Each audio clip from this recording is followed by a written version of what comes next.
I'll be explaining you the concept of option explicit now. I told you that in VB scripting, if you write A equals to 100 and on the next line I can write message box A. I don't need to declare A first, I can just initialize it on the fly. But if in VB scripting we write option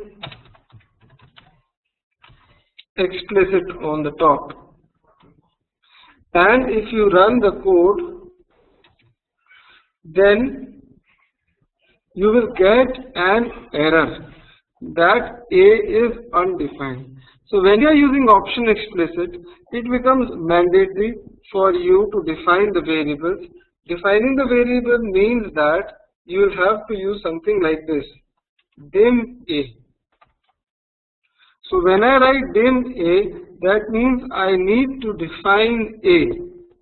I'm defining A over here, and when you run this now, this will run fine. Okay, this will run perfectly fine. And on the next line, I can also write A equals to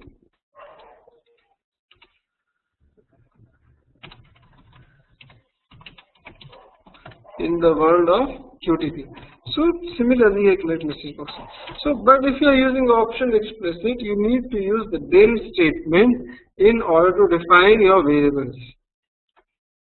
Okay, so option explicit makes it mandatory to define the variables. Now, when you run this will run fine, just like any other VB program, 100 and in the world of QTP.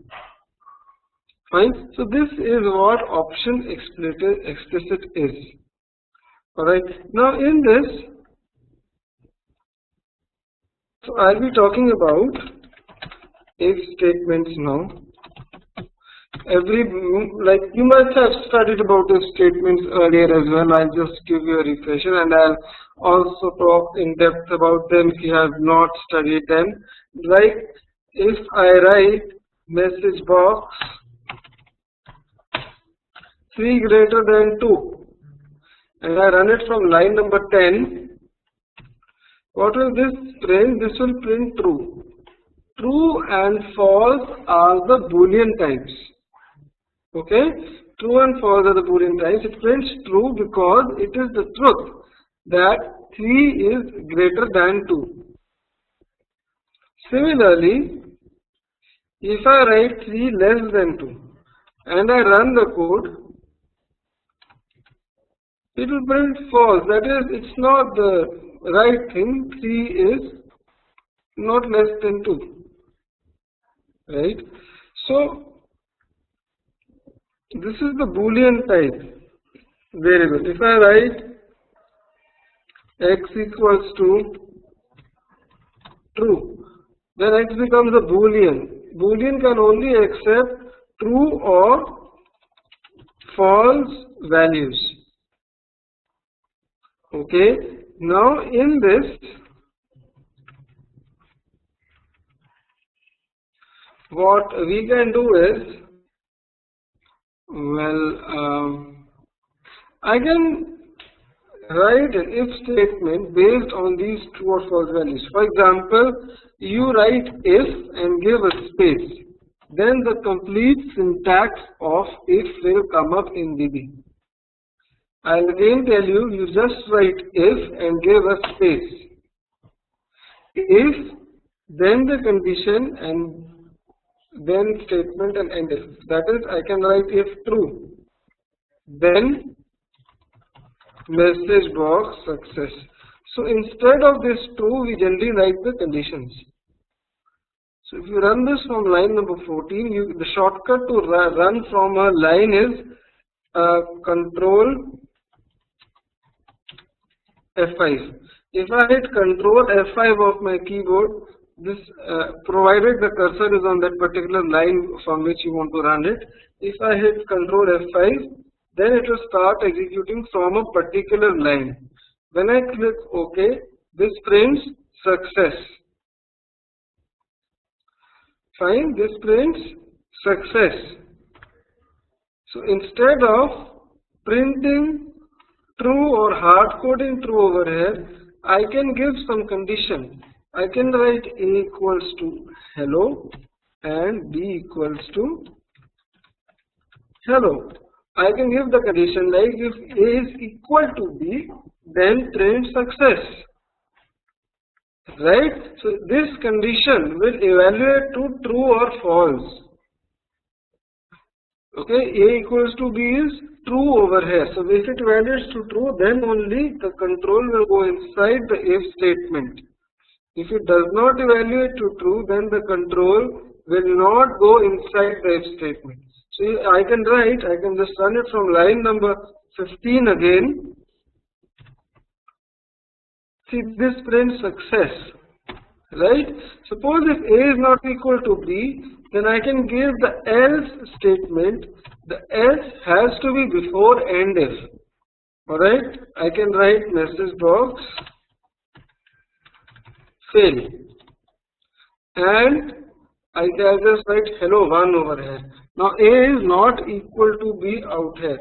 So when I run from line number 15, I run this from line number 15, I get the output.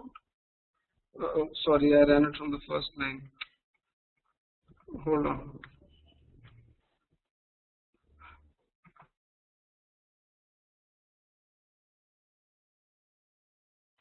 Okay, I accidentally ran it from the first line.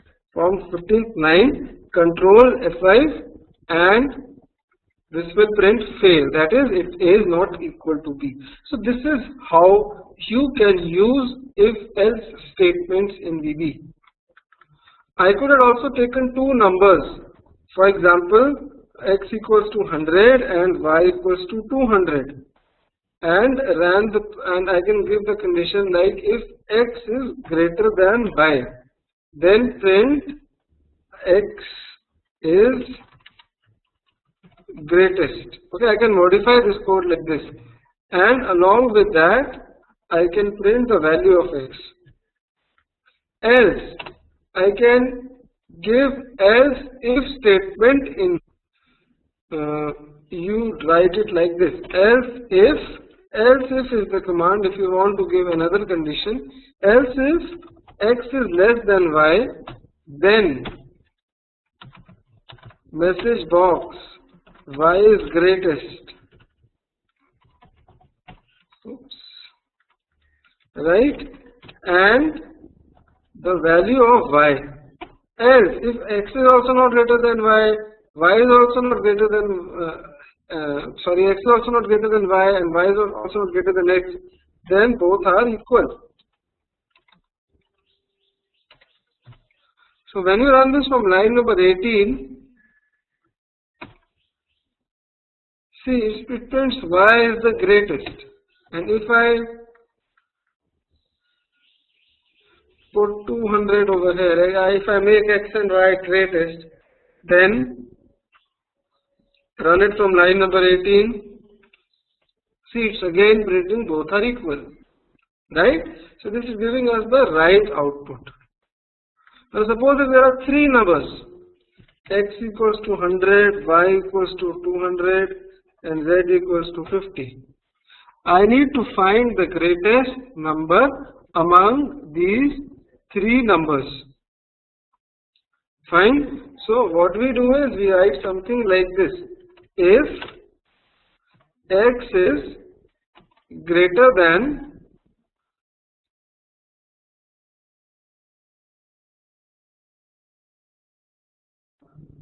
y, okay, along with this, and x is greater than z, that is x is greater than y as well as z, then message box x is the greatest one. Now be careful, people tend to make a mistake in if statements. There should be a space between then and the condition. If I don't give this space, I am talking about this space over here. If I don't give the space, then the program will throw an error. Again, if I don't give the space here, again the program will give an error. You have to give a space between if and then, like the condition should be surrounded with a space.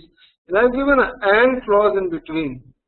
That is, it will make sure that the left hand side and right hand side both evaluate to true. True ANDed with true will always be true. Okay. Similarly, you can use OR as well. So these are Boolean operators.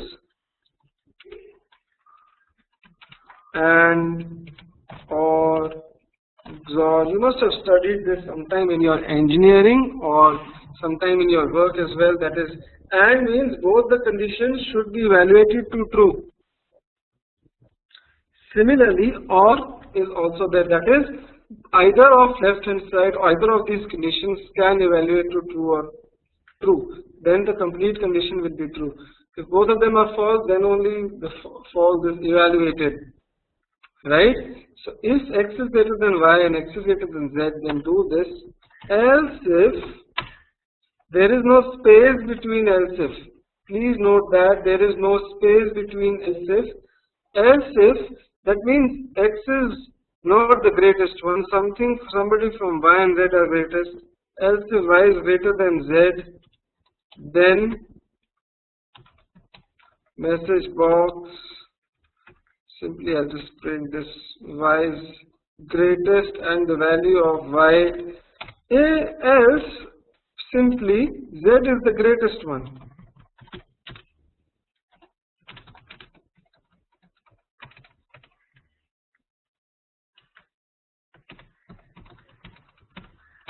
And the value of z, right? So when you run it from the line number 30 and you see the output, it prints y is the greatest one, which is 200 obviously, right? So this is how spelling mistake there. So this is how you can use the statements, if statements, if else, the Boolean operators, the greater than, less than, right? There are various kinds of conditions, like I just talked about, equal to, greater than, equal to, right? This is the sign of greater than. So we have signs like this is the sign of greater than, less than, equal to. This is the sign of not equal to. Okay, this is the sign of greater than, equal to, less than, equal to. So all these are operators in VB language. Right? All these are operators in the VB language. So this is about if statements. You will require these statements at times while working with QTP, because at times you need to do some validations in your application, or you want to check for something, so you will definitely need this, right? So now the next thing is loops. Okay, I'll just save this program as VB1. I'll rather make a folder, module 2,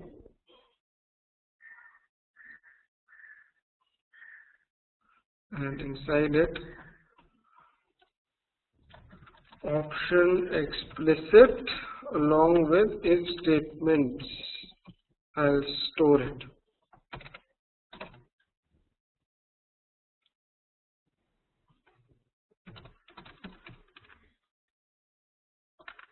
Right. So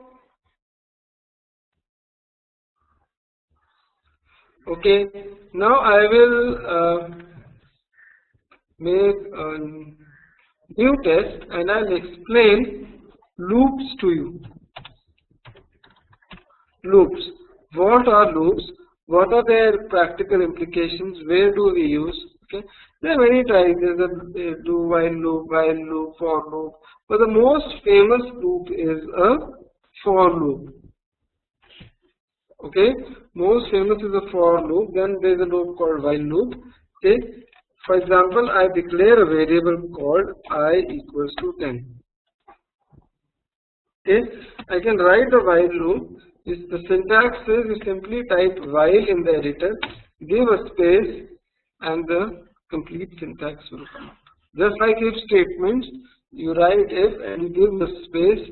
Similarly for while loops, you just write while and then give a space and then specify your condition. that is a condition which evaluates to true or false. If I directly write true over here, then this while loop will never end. If I write while true, okay, and I write over here print I, and I run the program, this program will never stop. This will keep on printing I. See, this is looping continuously. There is a yellow arrow coming up in my editor. That arrow might not be coming in your editor. I'll stop this program first. That is the debug arrow. Okay, when we study about debug scripting, you will come to know what this debug array is, or what this debug arrow is, right? So I just this thing will never stop because the condition is always true. I can give the condition while I is less than 100. Print the value of I, and after that also increment the value of I by 1. So what will happen is that this while loop will run, it will print the value of I, increment the value of I, and then again check if the incremented value, the new value of I is less than 100 or not. So this will print the value of I from 10 to 99, because when it becomes 100, 100 is not less than 100 and it will come out of the while loop. So when you run this code, see, it prints the value of I, keeps on incrementing the value, and it actually executed till 99, from 10 to 99. Okay, so similarly, there is a for loop. Right, there is a for loop just like a while loop. The problem is with while loop is that if I forget to give this incrementation, then this while loop will never end. It will keep on printing the value of I, because the value of I will always remain less than 100. Okay, but in for loop, you have to specify the initial and the final value in one go. I can declare a variable for x equals to 0, 2. I have to give the final value. The value of x will go from 0 to 100, and step 1. Step 1 means after every iteration of the for loop, increment the value of x by 1. For example, I write over here print value of x is ampersand x. Right? So step 1, what it does after the loop is over, it does the equivalent of I equals to I plus 1. So when you run this from line number 10, see, it prints the numbers from 1 to 99, or 1 to 100, sorry, and x is going from 0 to 100. Similarly, if I give step 5, what will happen? The value of x will jump by 5, and when you run it from line number 10, this will keep on incrementing by 5, 0, 5, 10, 15, 20, 25, like this. Right? Okay, so this is pretty simple, right? Similarly, if I have to go back, for example, I need to print the values from 100 to 0, and I write step -1. So what will happen is the value of x will be decremented by 1 after every iteration. So when you run this from line number 10, you right click on line number 10, select the option run from step, and see that it's going in the backward direction. It's going in the backward direction. So step signifies the step by which the value of the variable x should change after every iteration. Okay, x signifies this.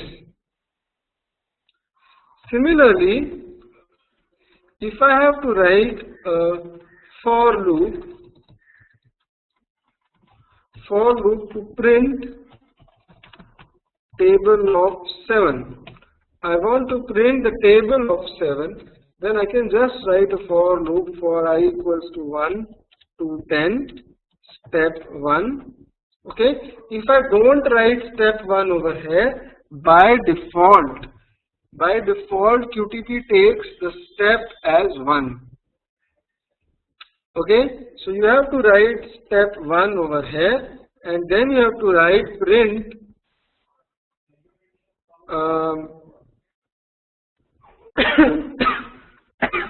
sorry. So I'll write, if I don't specify step 1, by default the step is 1. Okay, if you have to specify 2, 3, then you'll have to write this, otherwise you can omit writing the step 1 statement. Fine. If I write over here print 7 multiplied by I.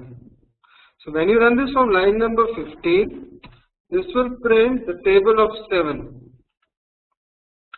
Okay, and if you want to print a fancy result, then you can write 7 multiplied by I equals to, and you concatenate it with the result.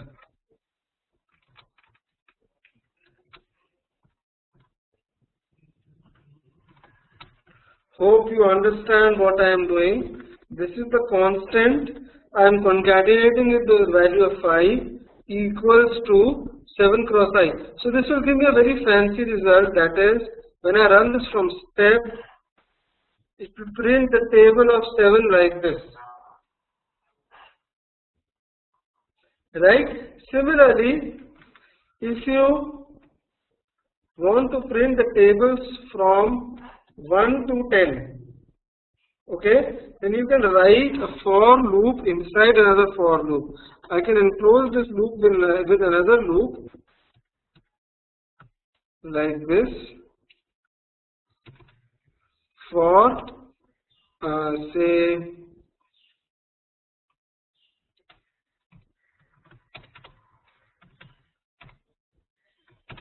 table number equals to 1 to 10, right?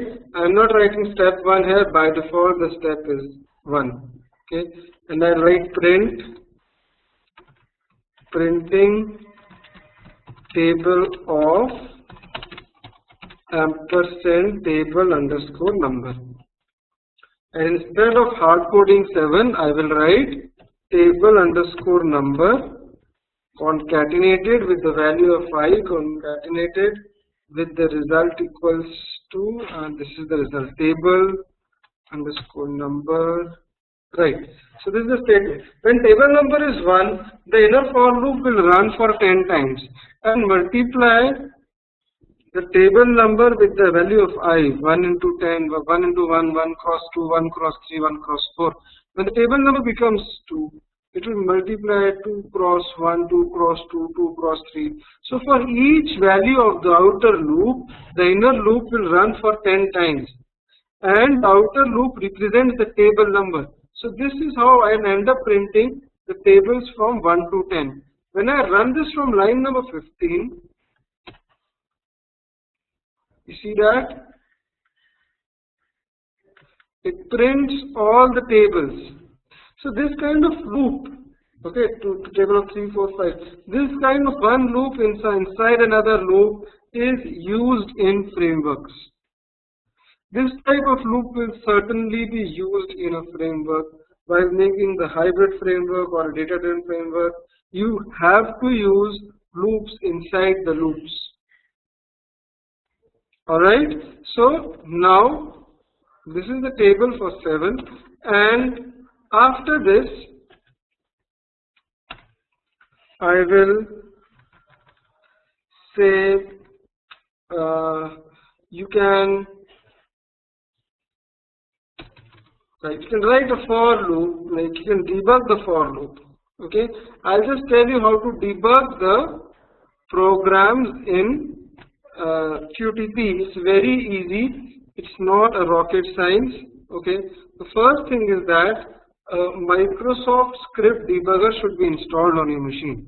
Okay, so for those of you like if you don't know what debugging is, okay, then debugging is running the script line by line so that you are able to control it and you are able to see what happens in real time when the script is running. What are the real time values for the variables, how these values are changing. You can see that. Okay.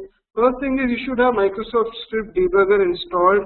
If you don't have it installed, you go to all programs, go to your QTP and go to tools, and under tools you will find additional installation requirements, this thing. When you click it, you get a window like this. This window also came up at the last screen of installing QTP. This window was basically the last screen of installing QTP. If you have these three options, then it's fine. That means that your Microsoft Debugger is installed on the machine. Okay. If you have the fourth checkbox, that is install Microsoft Debugger, that will be the checkbox. You click that checkbox and unclick the rest of the checkbox. Okay. In case, I'll repeat, in case the script debugger is not installed, you will have a fourth checkbox, install Microsoft Debugger. Okay, click on that and unclick everything and click on run, the debugger will be installed. Okay, so you have to install the Microsoft Debugger first. Okay, then you need to slow down QTP, the execution speed. That is, I am talking about, if you go to tools options, under the run menu, you will have the fast selected. Fast execution in QTP never allows you to debug the script. You have to run it in normal execution and select a small time frame, delay each step execution, I'll write 10 milliseconds. That means that when QTP executes the script, okay, there will be a 10 milliseconds delay between every line. So this will help you to debug it. For debugging, you have two conditions. You have to install debugger and you have to run it in the normal mode. Okay, and just give small amount of delay. Alright. Now the third step is you need to put a breakpoint. Breakpoint is something where you expect your code to stop after executing. So in order to put a breakpoint, suppose I want to stop the execution on this line and I need to click in front of this line and bring this red dot. Okay, now I will be able to execute this script run line by line. If I right click on line number 12, select the option run from step, the script will stop on this line. You see the yellow line is cropping on this line. This yellow line will only be visible if you have Microsoft Script Debugger installed successfully on your machine. Okay, so now this code is stopped on this line and below you will have the debug viewer. This one. This is the debug viewer. It's got various tabs like watch, variables and commands. Okay, so we'll talk about them. We'll talk about the debugging scripts now. It will make your work very easy. Okay, now in order to execute this script line by line, you have to press F10. If I press F10 out here, you see line number 14 got executed. If you go to the variables tab, under the variables tab you will see the table number variable.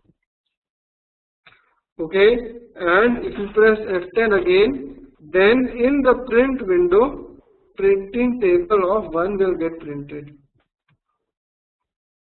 When I press F10 again, you will see the value of I also coming up. I is equal to 1 here. And if you press F10 again, you will see that in the print window it has printed 1 cross 1 equals to 1. So you can execute the script line by line, and along with it you can see the real-time values of your variables. which will be very helpful to you. Okay, you keep on pressing F10 and you see that the value of I is increasing. Look at the value of I in the debug viewer. You will see it increasing, and as soon as it becomes equals to 10, the inner loop gets over and the outer loop starts again. The value of table number becomes 2 and I again gets initialized to 1, C gets initialized to 1 and it again starts executing. Now at this point of time, I don't want to execute it line by line. Okay, I want to execute this as a normal program so that it should end. So I just press F5. If I hit F5, it will run like a normal program, see it's running, and it will end in some time, see it's over. Okay, so put a breakpoint, and F10 is for line by line execution and F5 is for run normally. F5 is also the shortcut to execute your script. Okay, run has the shortcut as F5. Under normal scenarios, if I just hit F5, I will be able to run the script. Similarly, while debugging also, if you hit F5, your script will start running normally. Alright, now about this debug viewer, if you are not able to see the debug viewer, one more thing, if I put the breakpoint, right click on line number 12, I select run from step, and if you are not able to see this debug viewer, you can go to view and enable the debug viewer from here. Okay, you can enable debug viewer from the view menu and that will help you. What about this watch? What about this command tab? Okay, I'll talk about it in coming lectures. I'll talk about it in the coming modules. For time being, just understand how to install the viewer, how to debug the program line by line, how to see the variable states. Okay, we'll talk about command and watch as we move on, step into, step out, all those things. We'll talk about it. Alright, so